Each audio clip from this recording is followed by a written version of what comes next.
Today we're going to do a little more work with graphing polynomials.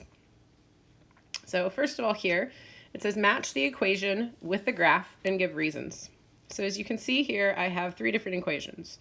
I have 1, 2, 3 different graphs, and I have 1, 2, 3, 4 different equations. So what I'm going to do is I'm going to look at each one of my equations first, at the bottom down here, and then go back up and see which graph it matches. So the first one here, I have y equals x minus 1 times x plus 2 times x minus 3. So the first thing I'm going to do is I'm going to figure out what my zeros would be. So if it's x minus 1, I have a 0 at positive 1. X plus 2, I have a 0 at negative 2. And x minus 3, I have a 0 at 3. So I can start by looking at my graphs and check to see which ones have the zeros of 1, negative 2, and negative 3. So my first one has a positive 1 and a positive 3, so that's not going to work. Positive 1 and positive 3 is right, but there's no negative 2, 0. My graph B has a 0 at 0, and 1, 2, 3, 4, and negative 2. So that doesn't work. And graph C has a 0 at positive 1. It has a 0 at negative 2, and it also has a 0 at positive 3. So let's just do one more check and check our orientation. So it's a positive orientation here in front, right? Because it's a positive value, and it starts above the x-axis on the graph. So equation 1 matches graph C.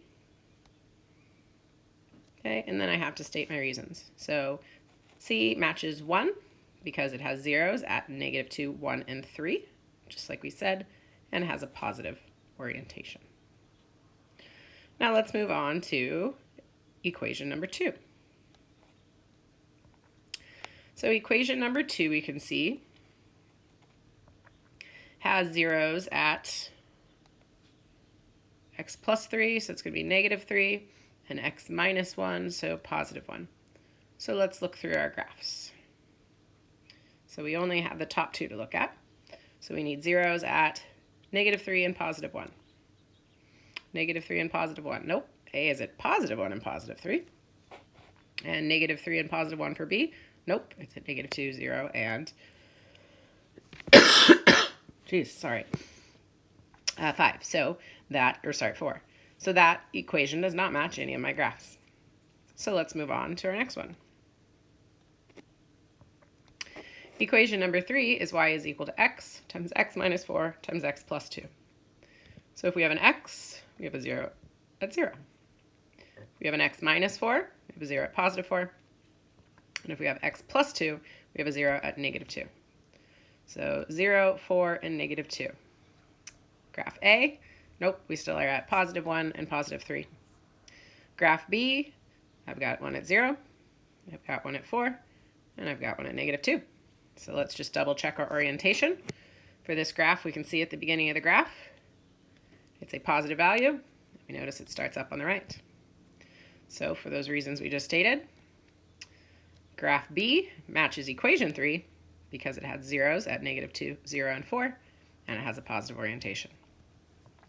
So most likely A and equation 4 are going to match, but let's just double check. So we'll notice equation 4 is written in a different format. This is what we did in the last chapter with graphing quadratics. So remember, when it's written like this, it's written in vertex form. So remember, in vertex form, we take the opposite of this to find our x value of a vertex, and then we take this. So the opposite of x minus 2 is positive 2, and the y value is positive 1.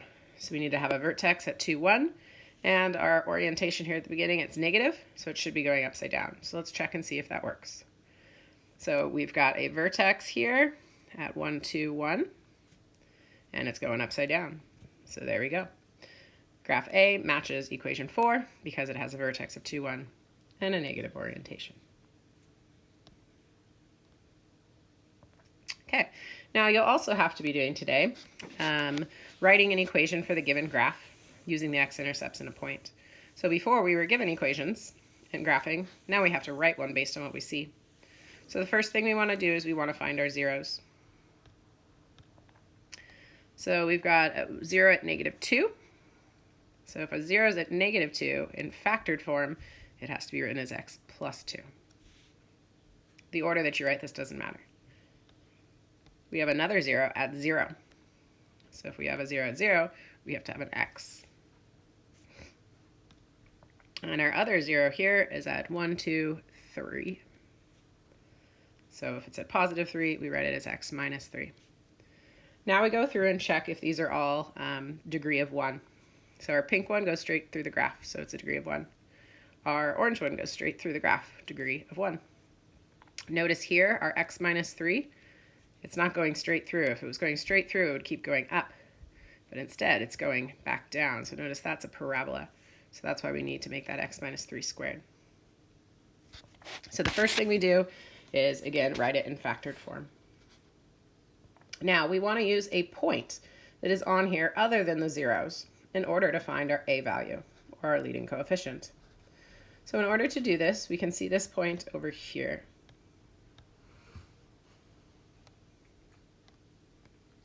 At -1 and +1. Okay, so this is kind of messy here, but we're going to use to find a -1, +1. Sorry, that's written wrong. It shouldn't say use a equals that. It should just say use. So let's cross that out. Okay, so -1, +1. So it means I'm plugging -1 in for every x, and I'm plugging 1 in for the y. So I take my equation that I have right here, and we notice our y value is +1, so I plug that in here, is equal to a, which I'm trying to solve for, times, let's use blue for our -1. So we do -1 minus the 3 that I had from the problem before, quantity squared, and I plug in the -1 into my x, and then I plug in -1 plus the 2. Okay, so now we're going to go through and we're going to simplify this. So I'm just going to bring down my 1, bring down my a, and when I take -1 minus 3, I get -4, but when I take -4 and square it, I get 16. Still bring down my -1, and -1 plus 2 is +1. So now we go through and we multiply. So we have 1 is equal to a times 16 times -1 times 1. So 16 times -1 times 1 gives us -16. So 1 is equal to a times -16. So now in order to solve for a times -16, the opposite of timesing is dividing. So if I divide 1 by -16, I get a equaling -1 over 16. So now I'm just going to take that and I'm going to plug it into the equation here and bring it down here. So y is equal to -1 over 16 times that x minus 3 squared that I had times that x times that x plus 2. And that is your equation in factored form. And our last example for today, we need to write a polynomial equation for a graph that passes through the point 1, 12 and has x-intercepts of 3, 0 and -2, 0. So this is very similar to example 2, but instead of trying to get our information from a graph, they just give us our information.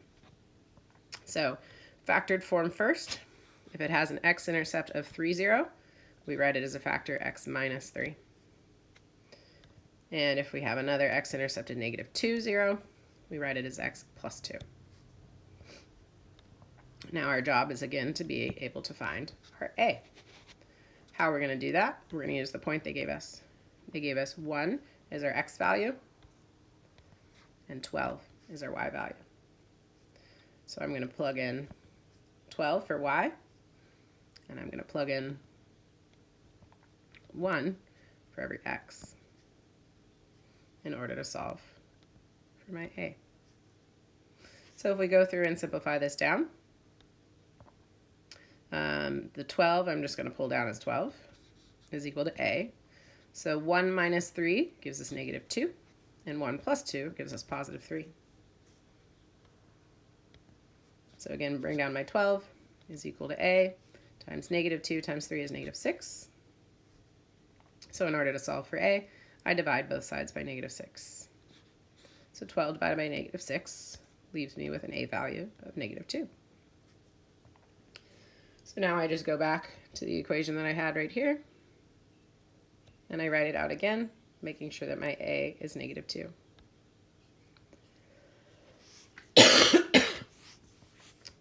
Can't wait till this cough is gone.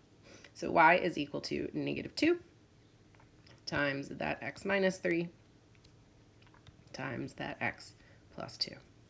And that is the last notes for this short little chapter.